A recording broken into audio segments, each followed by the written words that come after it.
Well, given the red cards, and we all know the story of recent matches, I guess the situation going into this one is much the same as last weekend. You just want that momentum and you want that lift-off. Yeah, absolutely. We're finding it hard to gather any momentum for the reasons you've just explained, and it's becoming very, very difficult in games to get that, or in general, because obviously we keep, shooting ourselves in the foot by getting players sent off.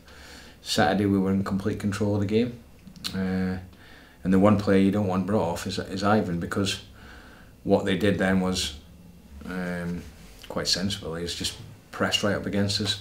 They had 3 centre-halves against 1 striker, so it became very, very difficult.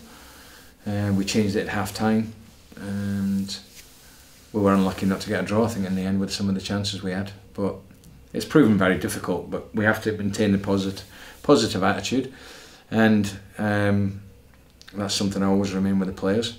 Spoke to them on Tuesday and said, look, it's not as if we're getting ripped apart or hammered in games. We're causing our own problems, and I firmly believe that if we can manage to sort that red card issue out, we'll win games. Yeah, the clock is ticking down, but you're not out of time, you're not out of opportunities as yet. Equally, you'll be conscious of the fact that it needs to happen sooner rather than later. Yeah, but I think we find ourselves in a position where actually I can be, regardless, in terms of the results, they've not been what we wanted, but I can be fairly positive with the players in the sense that, if one other team gets beat on Saturday and we win, we're in the playoffs, regardless of what's going on. And that's the way I'm looking at it, really positive, with real belief. And I think it's important that the players do that also. Results will be up and down for all teams concerned in these challenging for the playoffs, as we've seen. So we've got to maintain the belief and continue keeping the standards that we've got in training, and obviously the most important thing is taking them into a game. But for a manager to sit and say, if we can keep 11 men on the pitch, it gives us a chance, it's quite ridiculous, but that's really where I'm at the moment. Yeah, that's the way it's been. The challenge then of Wycombe this weekend, I guess they're a side where they do exactly as they say on the tin, really. You know exactly what to expect. Absolutely. He's done a great job there, Gareth, and a very high working team, high energies. They'll make it difficult for us. They'll be about us. They've got obviously the threat if he plays of Akinfenwa, who is a real threat if you allow him to be. So it's going to be difficult, as they all are, but we've got to find a way of nullifying them, making sure that we put into the performance what we've practiced all week. We can't leave anything on the training ground, and we've got to find a way of winning a game of football, and that's all I'm looking at. Saturday, win the game, see where it takes us, and move on to the next one, and that's how I'll be dealing with all these games to the end of the season. And I know it's always a little bit of a two-way street, but the fans can play a really big part now, can't they, when it comes to these home games? We know that it hasn't been necessarily the happiest place for Posh at home so far this season, but if your crowd get behind you, it is a two-way street, but you can really make it happen. Yeah, listen, when things change, I came in a month ago, I fully expected the results to be better than what they are, but the circumstances are what they are because of the red cards. So that's what I mean about not being able to get the momentum I thought we could get. But the fans have been great, and they're frustrated as with all of us, and I think it's important that we excite the fans and get them off the seats. I think that's part of our job. But the fans always go home a lot happier regardless of, I suppose, performance in a way if you win the game, but they want to see exciting football, and it's been really difficult to do that at home, because I think it's a record for my first 2 home games back. We've had 10 men before half time, so it's been really difficult. Yeah, it's a lot of the minutes. Ivan Toney, the man who isn't available this weekend, what's your thinking when it comes to replacing him and how you might go about it? Is it a case of saying to, say, Matty Godden, go out there and perform a similar kind of duty to Ivan, or do you want to change things around a little bit to maybe get the best out of Matty? No, Matty Godden's a player I really like, always have done, and he's been difficult to get him in the team because Ivan's been playing very well and the different combinations I wanted, so he's been a little bit, he started in the first game I came back, but he'll start.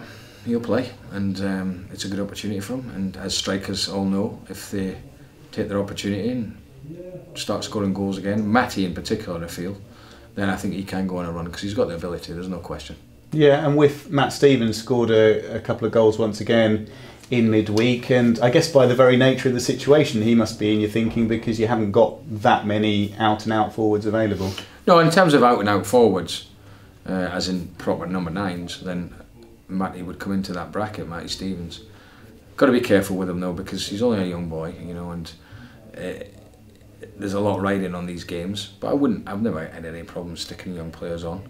He came on Saturday, or even starting them. So, but it's just finding the right balance to get what I feel are the best players on the pitch. Yeah, and it's a key word, isn't it, balance, in that you can have all of the ability and all of the quality, but if that balance isn't there, we see it with so many sides, then it won't work.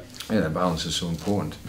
So I've got to find a way of doing that and finding the right permutations to certain positions. But yeah, listen, the ones that have not been started, Mike Stevens has scored goals in the last couple of weeks, so he's definitely challenging. Yeah, and when it comes to that balance, as we've said in previous weeks, there have been elements in games, and yes, it's been disrupted by the red cards, but there have been moments where that balance has started to look right, and presumably you were pleased with certain parts of it? Yeah, I was. The first 25 minutes of games can be very scrappy, and I thought we were doing okay against Shrewsbury. We didn't. We were comfortable. That's how I would describe it. But of course that all changed in the red card, but there was one or two things I was quite happy with in the first 25 minutes. We scored first. We looked a threat at times, but like I say, we didn't get a chance, and this is the problem. We're not getting a chance to really show our ability at the moment and really flourish. And I've no doubt that you know, Saturday was a real difficult one, because I think someone mentioned to me Walsall won with 10 men. Well, this was the third game out of 4 that we'd had a man sent off, and I could see it draining the players, and as it would. You know, they're human beings. It drained them on Saturday. The double whammy of losing a goal with the sending off also, and psychologically it was difficult for them.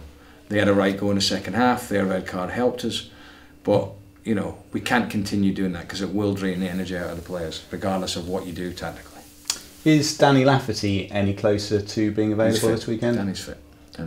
Yeah, which I guess is a bonus in two ways, in that clearly he's a quality player and it's good to have the option, but also he's a player who's been there and done it at this level. He knows exactly what's required to be in a promotion battle. Yeah, absolutely. And he obviously picked up the hamstring injury against Plymouth, I think, and then missed the Doncaster game. He's come back for the Oxford game, and it didn't go the hamstring. He just felt a tiredness in it. So what we've done is we've given him a little bit of a break. Obviously he wasn't involved Shrewsbury, to freshen him up and to make sure hopefully that he can now play 90 minutes and remain that way for the rest of the season. So yeah, he's a key player there. Everyone else looking okay otherwise? Everyone else fine. Absolutely fine. And once again, with Lee Tomlin and his fitness, he must be just itching now to get going with what happened last weekend. You have to feel for Lee a bit, because he looks fit, he looks a lot sharper, his weight's down, and of course getting a man sent off, I had to make a decision there, and really to keep Lee and Marcus in the team with 10 men was the decision I had to make. Marcus with set pieces is a threat, and that was the reason, and Lee knows that. He absolutely understood it. He was fine with it. I felt frustrated for him, really.